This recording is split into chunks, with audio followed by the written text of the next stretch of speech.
satu-satunya julukan sing gak oleh digawe sapa wae khusus Kanjeng Nabi, sing julukan niku teko Gusti Allah hanya untuk Kanjeng Nabi, nggih menika julukan Habib. Assalamualaikum warahmatullahi wabarakatuh. Marhaban teman-teman. Masih ramai diperbincangkan di berbagai media terkait habaib. Dan sekarang sudah banyak sekali para kiai, para gus, para ulama yang juga membicarakan, yang juga berpendapat terkait habaib, terkait polemik habaib.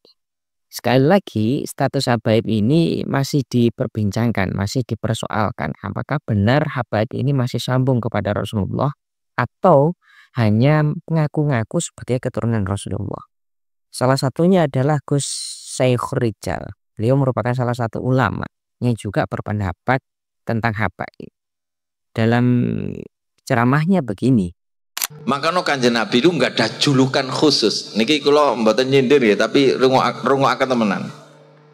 Satu-satunya julukan sing nggak oleh digawe sapa wae khusus Kanjeng Nabi, sing julukan niku teko Gusti Allah hanya untuk Kanjeng Nabi, nggih menika julukan Habib.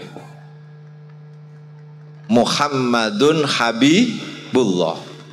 Maka nonton tiba-tiba niku, ya Nabi salam alaika, ya Rasul salam alaika, ya Habib salam alaika, sholawatullah alaika. Sing dimaksud Habib niku sinten?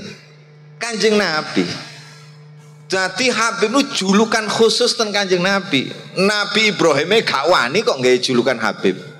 Nabi Ibrahim julukane Khalilullah. Nabi Isa gak wani nggawe julukan Habib. Nabi Isa julukane Ruhullah. Nabi Musa yo gak wani julukane Kalamullah. Lah saiki ono are sing wani gawe. Nah niki jenengan kedah paham to mriki. Niku pertama sing penting jenengan pahami. Lajeng para rawuh niki penting kali kula jenengan mengertosi. Tanah suci sak donya niku mek telu. Aja diklaim lho nggih. Aja diakoni lho. Tanah suci sak donya niku mek telu, mboten wonten malih. Dudu tanah suci dudu wonten ing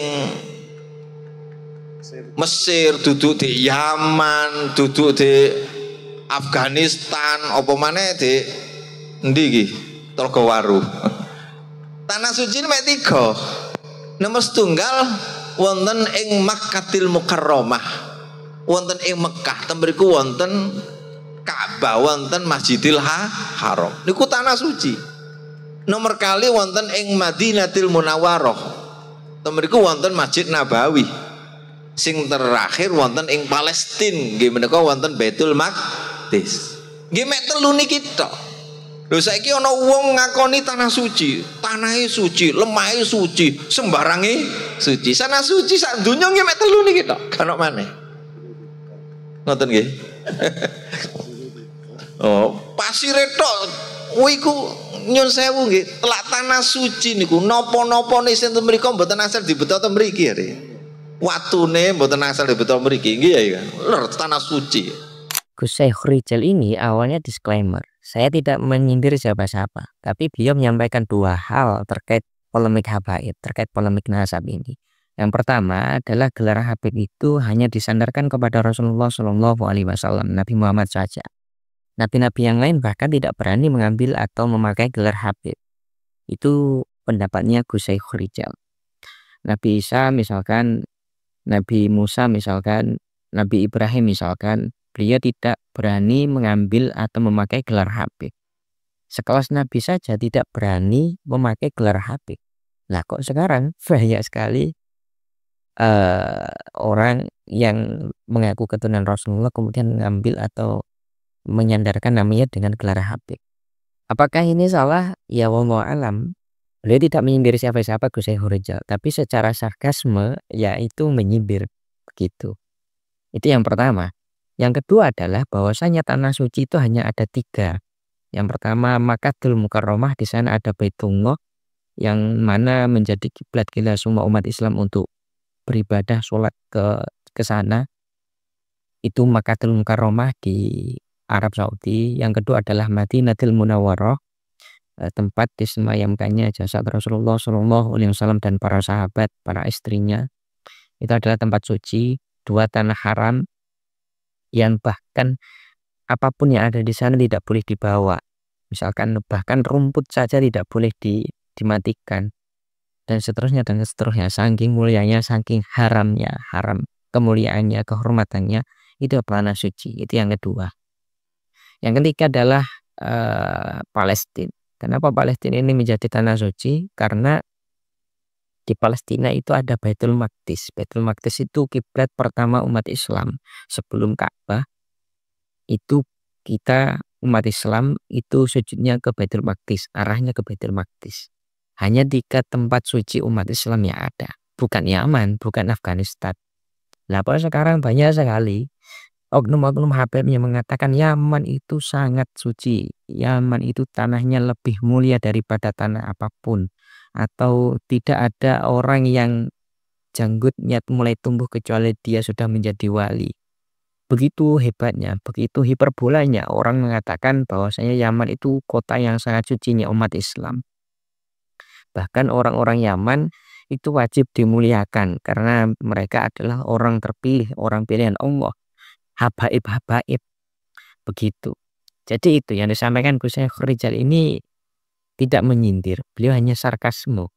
Kita sebagai umat Islam hendaknya lebih pandai memilah-milah apa yang terjadi pada saat ini terkait polemik habaib. Jadi kita harus bisa bernalar. Selagi yang disampaikan oleh habaib itu perkara baik, ya kita ikuti saja karena apa yang disampaikan itu adalah kebaikan. Pun ketika habaib itu melakukan suatu keburukan, suatu hal yang melanggar syara, ya kita tolak begitu. Karena ini melanggar syara. Bukan kita menganggap mentang-mentang habib, ya kita ikut patuh dan mendiamkan saja apa yang dilakukan habib-habib itu meskipun melanggar syara misalkan. Jadi kita harus objektif lah begitu. Kita berislam itu harus pandai dan objektif. Selagi yang disampaikan itu adalah perkara kebaikan, ya kita ikuti siapapun yang ngomong. Atau sebaliknya, jika sesuatu yang disampaikan atau yang dilakukan itu adalah sesuatu yang melanggar syariat, ya kita tolak siapapun yang ngomong, meskipun habib, meskipun Gus sekalipun. Ya kita tolak. Begitulah cara berislam dengan objektif. Begitulah yang diajarkan Rasulullah sebenarnya. Kita harus bisa belajar, harus bisa bernalar agar memahami agama ini dengan baik, dengan mudah, tidak taklid.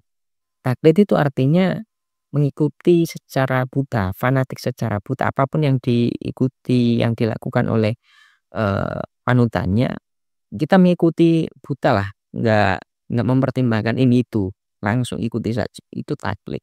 Dan agar tidak taklid, kita harus bisa berijtihad, minimal bisa bernalar. Karena begini, orang yang taklid itu tetap dikenai dosa meskipun apa yang ditaklidkan, yang diikuti itu adalah suatu kebenaran. Karena dia meninggalkan ijtihad, meninggalkan proses berpikir begitu. Itu yang dijelaskan dalam kitab Ta'limul Muta'alim. Jadi sekali lagi kita hendaknya berislam, beragama itu dengan nalar, dengan pikir. Jangan mentang-mentang yang ngomong habib kita langsung ikuti apa yang sudah diomongkan begitu. Jangan, kita harus objektif dengan apa yang disampaikan oleh mereka. Bagaimana menurut teman-teman? Kurang lebihnya mohon maaf. Wallahul muwaffiq ila aqwamit thoriq. Wassalamualaikum warahmatullahi wabarakatuh.